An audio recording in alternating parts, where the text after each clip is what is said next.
Establecemos contacto en Caracas, Venezuela, con Jesús Torrealba, secretario ejecutivo de la Mesa de la Unidad Democrática. Señor Torrealba, muy buenos días, gracias por acompañarnos. Buenos días. La oposición logró reunir el respaldo de los votantes, más de 2 millones de votos por encima del oficialismo.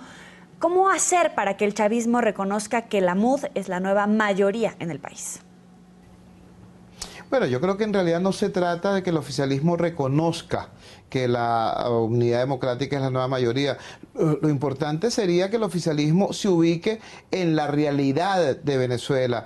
En este momento nuestro país tiene sus inventarios de alimentos severamente disminuidos, y no solamente por un tema puntual, sino porque las cadenas de suministro están rotas, están fracturadas, y están fracturadas porque la producción es intermitente, y la producción a su vez es intermitente porque es intermitente el acceso de los productores a las divisas. Todo eso está generando en nuestro país escasez, colas y hambre. Lo mismo ocurre con el tema de las medicinas. En nuestro país, la Federación Farmacéutica ha revelado que el inventario de medicinas alcanza apenas para 20 días, cuando lo normal serían por lo menos varios meses. Esa es la situación desesperada que tenemos. Pero ojo, esto es lo que teníamos como realidad a enfrentar desde hace más o menos año y medio, 2, 3 años. Hoy tenemos una situación agravada.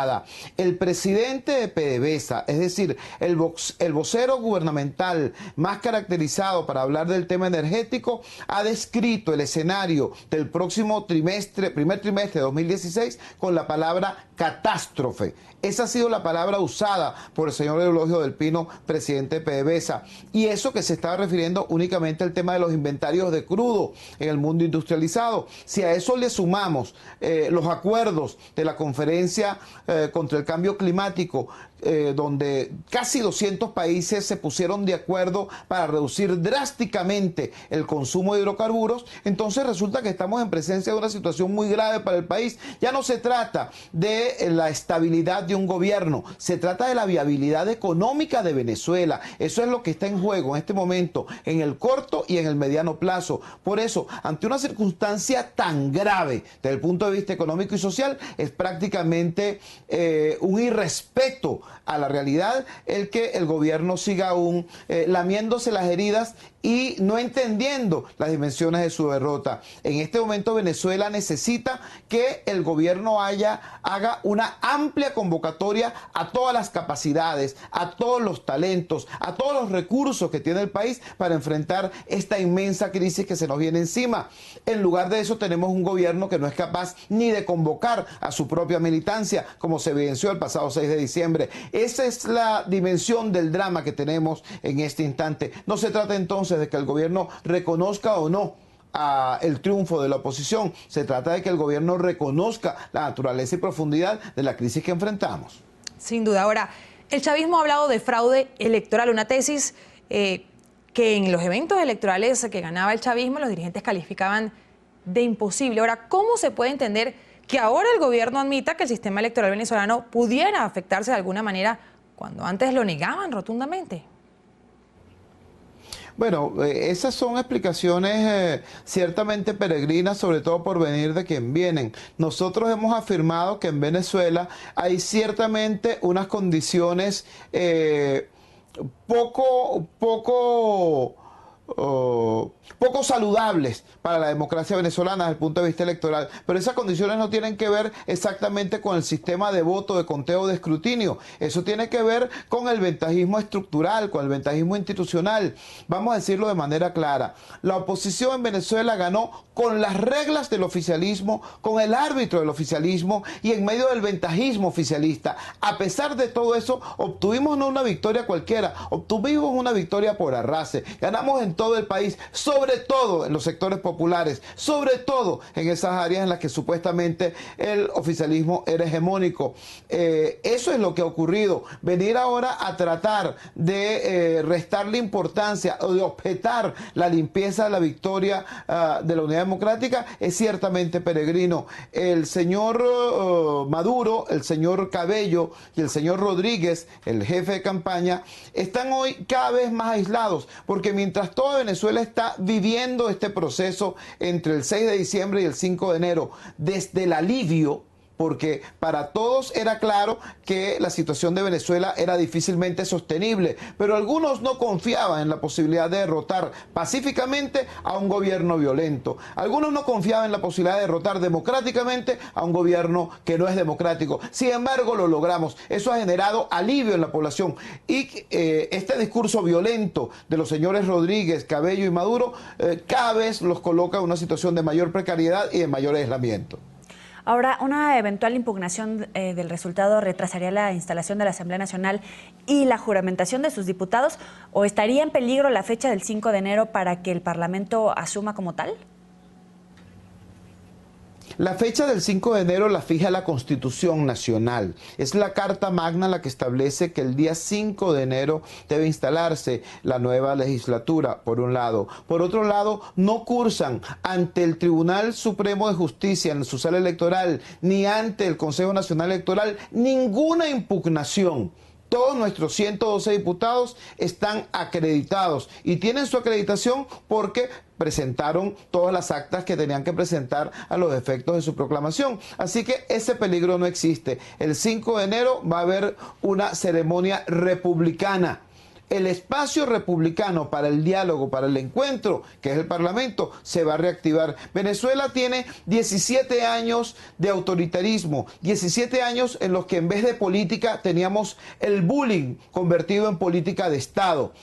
Ahora vamos a tener un espacio republicano para que las diferentes posiciones se planteen y se aproximen. Esa es la inmensa victoria que acaba de obtener el pueblo venezolano. Pasar del bullying, pasar de la violencia, a pasar al reino del diálogo, que es el reino de la política.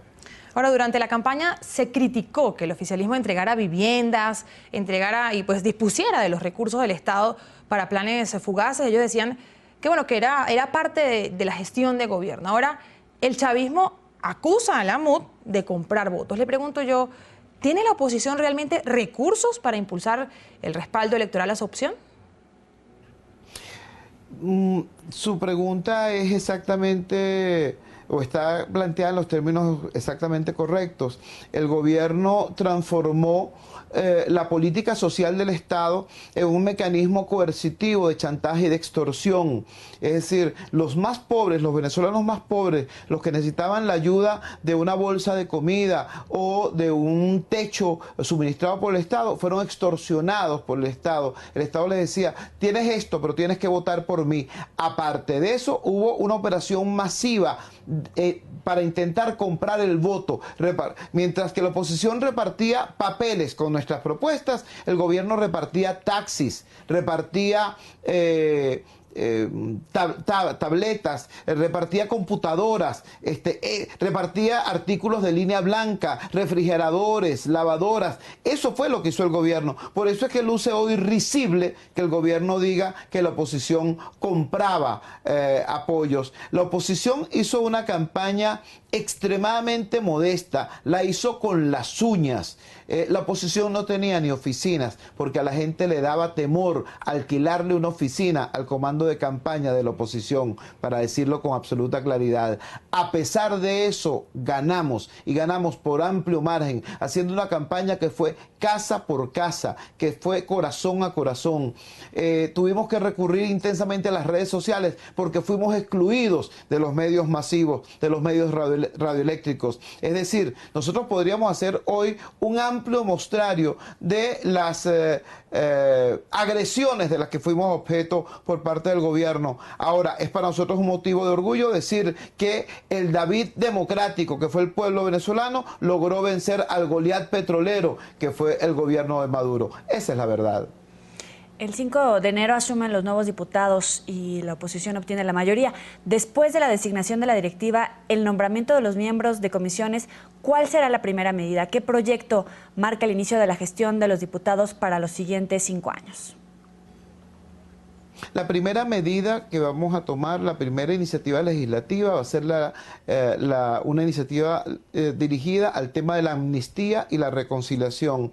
Entienda que teniendo una crisis tan profunda como la que tenemos en Venezuela, La reconciliación no es un tema retórico, es un tema fundamental. Solo un país unido será capaz de enfrentar la crisis que tenemos por delante. Venezuela, que era la economía con más recursos en la región, hoy es la última del continente, compitiendo solamente con Haití el manejo del sótano económico en el hemisferio. Entonces es demasiado importante que el país esté unido y reconciliado. Por eso nuestra ley de amnistía es vital, porque es para amparar no solamente a los presos, exiliados y perseguidos de la oposición, sino también a los dirigentes de base del oficialismo que han sido perseguidos por el gobierno de Maduro por defender intereses gremiales o sindicales. Esa sería la primera iniciativa legislativa. Las subsecuentes estarían orientadas a atender el drama económico y social. Vamos a atender en materia económica de manera central el tema del abastecimiento de alimentos y medicinas, y desde el punto de vista social vamos a enfrentar con mucha energía el tema de la inseguridad ciudadana.